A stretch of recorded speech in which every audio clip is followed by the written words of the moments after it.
మా అభినందన టీవీ ప్రేక్షకులకి స్వాగతం సుస్వాగతం.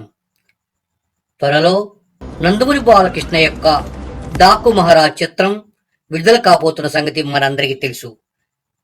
అయితే ఈ చిత్రంలో నందమూరి బాలకృష్ణ ఎన్ని పాత్రలు నటిస్తున్నాడు అన్న విషయం మాత్రం ఎవరికీ స్పష్టంగా తెలియలేదు.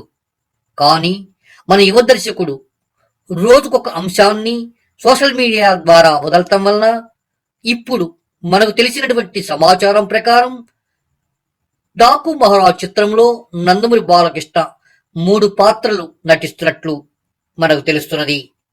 ఒక పాత్ర డాకు మహారాజ్గా, మరొక పాత్ర ఆయన కుమారుడుగా, ఇంటర్వెల్ తర్వాత ప్రభుత్వ ఉద్యోగిగా నందమూరి బాలకృష్ణ 3 పాత్రలలో కనిపించబోతున్నట్లు వార్తలు వస్తున్నాయి.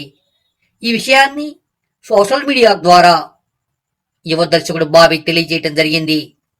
ఈ డాకు మహారాజ్ చిత్రం కూడా ఘన విజయం సాధిస్తుందని ఇప్పటికే సినీ వర్గాల్లో సినీ నిర్మాతలు, అటు డిస్ట్రిబ్యూటర్స్, నటీనటులు అందరూ కూడా అంచనాలను పెంచేసుకున్నారు.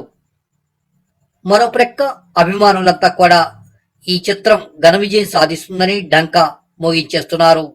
మరో ప్రక్క పండగ చేసుకుంటున్నారు.